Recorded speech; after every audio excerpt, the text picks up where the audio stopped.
नमस्कार, स्वागत है आपका सबका अपने यूट्यूब चैनल आर्ट ज्ञान कला में। देखिए मैं अगर बात करूँ एक आर्टिस्ट की, क्योंकि हम आर्टिस्ट पढ़ा रहे हैं, आधुनिक और समकालीन कला के आर्टिस्ट। तो सबसे पहले इनके बारे में हमें जानना बहुत ज़रूरी है। एक तो अभी तक जितनी भी चीज़ें आपने पढ़ी हैं आर्टिस्ट के बारे में, तो यही पढ़ा कि आर्टिस्ट बहुत भावुक होता है।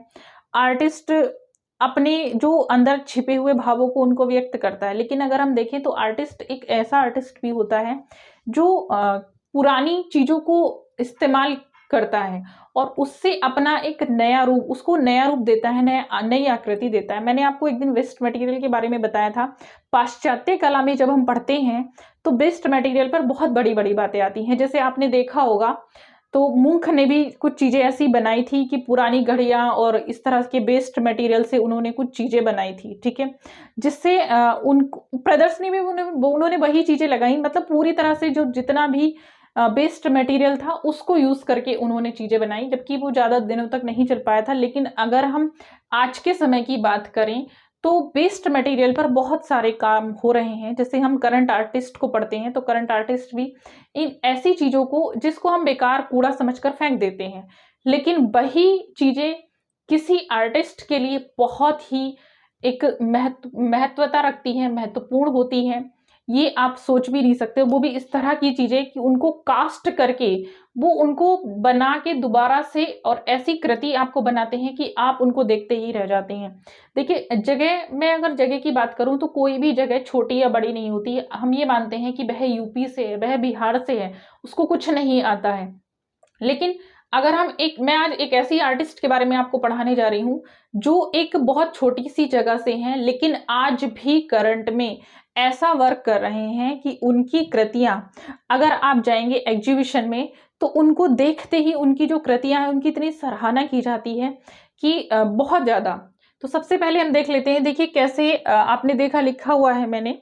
इनके बारे में अगर मैं बात करूँ, तो इन्होंने कैसे मतलब बेकार की पड़ी हुई चीज़ों से अपने इंस्टॉलेशन बनाए हैं और इस तरह के इंस्टॉलेशन बनाए हैं कि उनको आप देखते ही रह जाएँगे और इतना सुंदर है उनमें, उनको जो शीर्षक दिया है वो भी इस तरह से दिया है, एकदम डिफरेंट। आर्टिस्ट वही कहलाता है जो एकदम अपना डिफरेंट वर्क करता है, ठीक? बहुत सारी चीज़ों को आपने देखा है कि हमने अभी तक कैनवास पर सीखा, कागज़ पर सीखा, मूर्ति सीखी, परिप्रेक्ष्य सीखा, दुनिया भर की चीज़ें हमने सीखी हैं। लेकिन आज हम कुछ नया सीखने जा रहे हैं और नए सीखने में कुछ ऐसी चीज़ें हैं जिसको पढ़कर आपको भी कुछ लगेगा कि कुछ ना कुछ तो है आर्ट में ऐसा कि जो पढ़ने में भी मज़ा आता है और उसको हम अगर बनाएँ तो शायद और भी मज़ा आएगा। किसी ने पूछा भी था सवाल, उन सवालों पर मैं चर्चा बहुत जल्दी करने वाली हूँ। तो पहले हम देख लेते हैं इनके बारे में। देखिए, अगर हम सुबोध गुप्ता की बात करें, तो कैसे गोबर से भी पैसा बनाया जा सकता है, तो वो इनसे सीखे। देखिए, बिज़नेस करने के लिए एक आइडिया की ज़रूरत होती है। आपको एक आइडिया होना चाहिए और वैसे ही इन्होंने एक इतनी सी चीज़ को इतना बड़ा एक बिज़नेस के रूप में बनाया हुआ है और वो आज बहुत अच्छे तरीके से कार्यरत भी हैं इसी पर। तो ये सब चीज़ आप भी अपने जीवन में उतार सकते हैं। लेकिन उससे पहले चलिए देखते हैं इनके जन्म के बारे में। जाने जाते हैं बर्तन बाला। ये बहुत इंपॉर्टेंट है। इनसे 2021 में भी प्रश्न आया है और उससे भी पहले प्रश्न आया है और मैं ये नहीं कहूंगी कि इस बार प्रश्न नहीं आएगा, इस बार भी प्रश्न आ सकता है। देखिए, मैंने आप लोगों को मैं नोटिफाई करती रहती हूँ बीच बीच में कि देखिए और आपको जानकारी भी मिलती रहती है कि वैकेंसी किस तरह से आ रही है, तो उसके बारे में आपको जानकारी मिल भी रही है और आप उस हिसाब से तैयारी भी आपकी चल रही होगी, मैं ऐसा उम्मीद कर सकती हूँ। अब हम लिखते हैं, देखिए इन्होंने ये साबित किया है कि बिहार के आर्टिस्ट थे सुबोध गुप्ता। तो जन्म स्थान का देख लें, पहले देखते हैं। जाने जाते हैं ये बर्तन बाला के नाम से। इनका जन्म हुआ था 1964 ईस्वी में। 1964 ईस्वी में। अभी भी कार्यरत हैं ये और गुड़गांव में अभी भी ये कार्यरत हैं। लिखते हैं स्थान था बिहार के खगोल गांव में। स्थान बिहार के खगोल गांव में।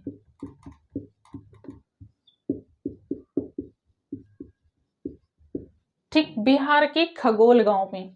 अब लिखेंगे इनका प्रारंभिक इंस्टॉलेशन। देखिए, अगर हम बात करें, कुछ इंस्टॉलेशन इन्होंने ऐसे बनाए हैं कि जैसे स्कूटर की चेन हो गई, स्कूटर के जितने पार्ट्स थे, और कपड़ों में लगी हुई चेन होती है, और टिन हुई, प्लास्टिक हुई, एल्यूमिनियम, लोहा, बर्तन, जितनी भी बेकार पड़ी चीजें थी, लगभग अगर हम इनके माध्यम की बात करने चलें तो माध्यम इनका ऐसा था, ऑल ओवर इन्होंने सारी चीजों को यूज कर लिया है और अभी भी कर रहे हैं, करंट में भी कर रहे हैं। तो देखते हैं इनका क्योंकि अंतरराष्ट्रीय जगत में जाने जाते हैं बर्तनवाला के नाम से,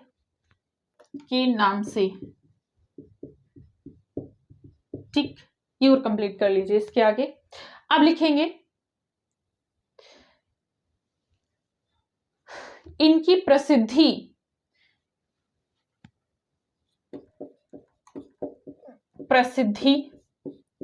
इंस्टॉलेशन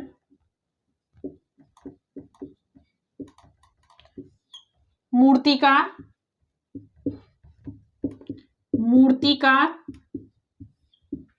वीडियो परफॉर्मेंस चित्रों के लिए,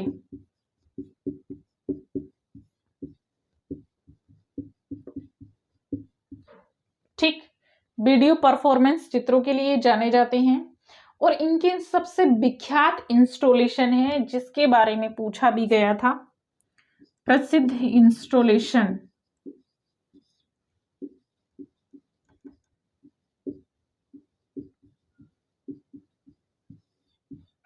बोधि वृक्ष। बोधि वृक्ष तो ये तो आपने, मैं कहूंगी कि अभी तक बहुत ज्यादा सुने भी हैं, देखे भी हैं, बनाए भी होंगे। बोधि वृक्ष की चौक से बना दिए, इस तरह से बना दिए, कैनवास पर बना दिए, फूल पत्तियों से बना दिए।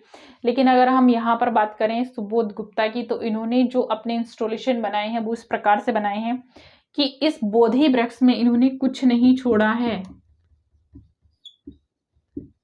इसको कास्ट करके इन्होंने बनाया है और इसको स्टील में बनाया है। सारे बर्तन इसमें यूज कर दिए, चम्मच, ग्लास, कटोरी, बाल्टी, सब कुछ इन्होंने इस तरह से इसमें यूज किया हुआ है और उसी से इन्होंने इतना सुंदर इंस्टॉलेशन बनाया।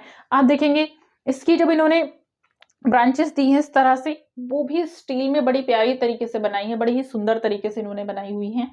अब देखेंगे ऊंचाई है 20 फीट,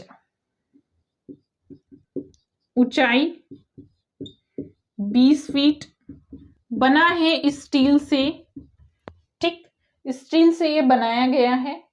इस कृति के बारे में स्वयं सुबोध गुप्ता ने कहा था कि ये एक ऐसी जगह स्थापित होनी चाहिए जहां पर खड़े होकर लोग अपनी फोटो खिंचा सकें। और इनका मैं मानती हूं ऐसा इंस्टॉलेशन सिर्फ ये ही नहीं है, लगभग इनके सारे इंस्टॉलेशन ऐसे हैं कि जहां आप चाहेंगे कि एक बड़ी ही अद्भुत कृति है और इसके पास खड़े होके हमें क्यों ना एक फोटो निकाल ली जाए। इस तरह की इनकी सारी ही कृतियां आप देखेंगे ऐसी हैं, बहुत ही अद्भुत और बहुत ही सुंदर तरीके से बनाई हैं। तो इनके बारे में थोड़ा सा और जान लेते हैं। इनकी एक और कृति थी जिसका नाम था मैं और मेरी माँ। मैं और मेरी माँ इनकी जो कृति थी वो इन्होंने इस तरह से चित्रित की थी कि उसको इन्होंने, जो आप जानते होंगे गांव में गोबर से बनाए जाते हैं, तभी इनके बारे में कहा जाता है कि इन्होंने गोबर से भी पैसा बनाया था। मैं और मेरी माँ को इन्होंने गोईठे, मतलब जो उपले होते हैं गोबर के, गांव में बनाए जाते हैं इस तरह से, तो उससे इन्होंने एक घर का निर्माण किया था, एक घर बनाया था जिसको इन्होंने शीर्षक दिया था मैं और मेरी माँ।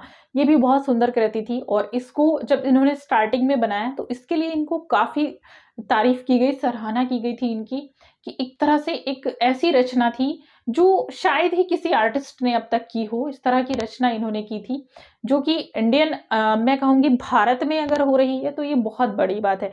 और देखिए इसी माध्यम को आज पूरे देश में इस तरह से लागू किया जा रहा है, आर्टिस्ट इस तरह से इस पर काम कर रहे हैं कि आप सोच भी नहीं सकते हैं, शायद आप में से कोई भी काम इस पर कर रहा हो।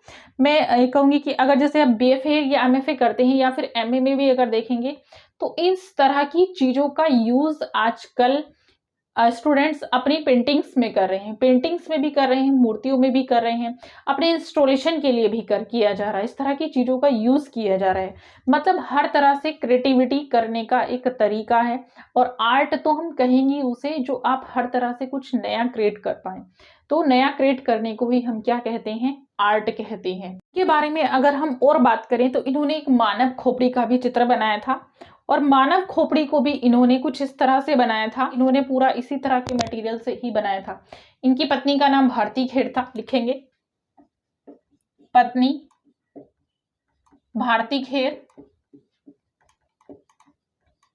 अब इनके हम कुछ अन्य चित्रों के बारे में भी जान लेते हैं, इन्होंने कौन कौन से चित्रों में किस तरह से काम किया है। कृतियां हम लिखेंगे, कृतियां इनकी है पोटैटो ईटर्स, जो आया हुआ है ये पाश्चात्य कला में भी आपको देखने को मिल जाता है। देखिए अगर इसके माध्यम की बात करें पोटैटो ईटर्स की, या फिर ये मैं कहूंगी यहाँ पर हम अगर इनकी ही बात करें तो ऑल ओवर सब कुछ इन्होंने, मैंने बताया भी था, इन्होंने सब कुछ ऑल ओवर कुछ नहीं छोड़ा है, सबको यूज कर डाला है अपने चित्रों के लिए या इंस्टॉलेशन के लिए। वैसे ही पोटैटो ईटर्स की बात करें तो ये बना था प्लास्टिक बैग और ब्रॉन्ज। देखिए प्लास्टिक बैग को इन्होंने यूज किया था, जो दुनिया भर में वेस्ट के नाम पर जानी जाती है, जिसको कहा जाता है कि ये बेकार है, इसको बंद करिए, इसका कोई यूज नहीं है, ये पर्यावरण खराब करती है, दुनिया भर की बातें बोल दी जाती हैं, और उसको इन्होंने यहाँ पर यूज कर लिया। एक यूज होता है, हम किसी भी चीज को किस प्रकार से यूज कर रहे हैं, तो वो होती है कलाकारी। अब हम लिखेंगे इसके आगे मिल्क रूट इन्होंने बनाया था, और मिल्क रूट का जो माध्यम था वह था स्टील और टॉप चेन, स्टील, और ये इन्होंने चेन से बनाया था, जो आप कपड़ों में चेन लगाते हैं, टॉप चेन, ठीक वही होती है चेन। अब लिखेंगे आगे, इन्होंने दुबई टू मुंबई बनाया था। सबसे पहले लिख लेंगे बकेट इन्होंने स्टील में बनाया है, बकेट स्टील में। दुबई टू मुंबई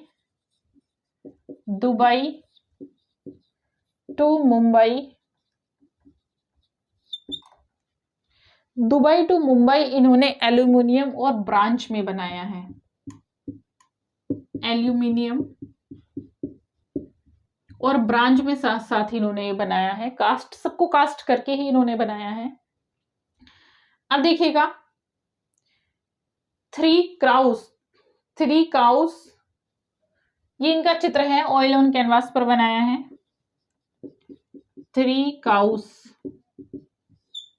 ठीक, थ्री काउस इन्होंने बनाया है। अब लिखेंगे इसको, एक और लिखना है आपको इसमें, डोर इन्होंने बनाया था, एक डोर इन्होंने बनाया है, डोर को बनाया है इन्होंने स्टील के साथ और वेस्ट मटेरियल के साथ, वेस्ट मटेरियल,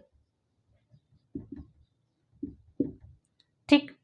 अब ये यहीं पर इनके इतने ही चित्र थे। वर्तमान में ये गुरुग्राम में रहकर कार्यरत हैं, और इनको दयावती मोदी पुरस्कार 2014 में इनको दिया गया था, ठीक। इनके बारे में आपको जानकारी कैसी लगी बताएंगे मुझे जरूर, ठीक है, एंड लाइक करना ना भूलें। Thank you.